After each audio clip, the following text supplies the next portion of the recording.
Can you tell me, how did you decide to be a DJ? It was kind of chosen for me. I used to have all the records, have a box of records, so I got invited to parties just for my records. And one day when I said, I want to come to the party without my records, because they always get covered in vomit and cigarette butts. And they said, how about we hire 2 decks?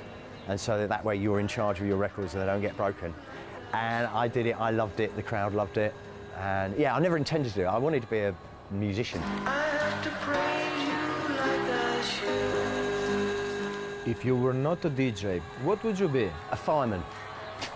Probably a bit too old to start now, but yeah, that would be my it's the only thing that's it's quite similar. You spend most of the day hanging around, not doing very much and inventing nicknames for your friends, and then you go and do something really glamorous and exciting, and chicks dig the uniform.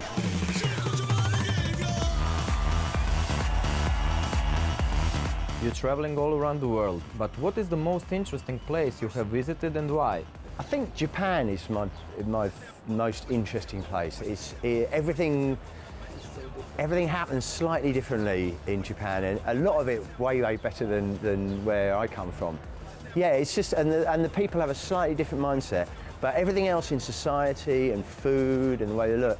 I've been to Japan probably 10 or 15 times, but every time I'm still like, it's always interesting, never dull. Do you know who I am? Do you know who I am? I heard that you were playing in the House of British Parliament. Yes. Can you describe the atmosphere there? The atmosphere, it wasn't the best gig I've ever played. Playing to MPs, it was like doing a wedding, playing a wedding with no alcohol. So they were quite a hard crowd, but it was just the idea that for to be the first DJ to DJ in the House of Parliament, and especially as 19 years ago, Parliament tried to have the Criminal Justice Bill, which banned late night partying. And now 19 years, they actually welcome us and say, you know what, you're all right.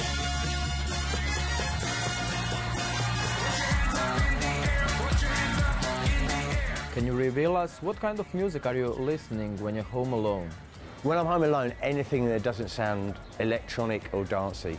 Really old black music, like soul and funk and reggae. I must admit that your music sounds pretty unique, especially today when we're living in the time of hyperproduction. Can you discover us what makes you so different than the other? My name's FATBOY SLIM and I'm probably the coolest DJ in the world. I'm still thinking about the concept of hyper-production. Yeah, I know exactly what you mean.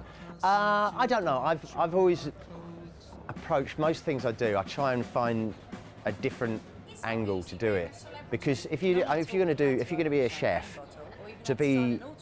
get well known as a chef, you have to be like the best chef in the world, or you have to invent some new style of cooking that no one else has done and you get famous for that. So it's kind of, for me, it's a shortcut to success without necessarily being, you know, technically the best DJ in the world. It's like the DJ who kind of messes about a bit and yeah, I don't know, it's kind of, that's my character. Do you have some advice for young DJs which are here on the DJ competition for Burn DJ Residency? My advice to all DJs is always look at the crowd and communicate with the crowd. Don't get hung up on what you're doing and how many buttons you're pressing. You're there to entertain the crowd and have a communication. And yeah, always enjoy yourself more than the crowd is. Who is ready to jump? And the last question, when can we expect you again in Croatia? Nothing on the horizon at the moment, sorry. Get naked.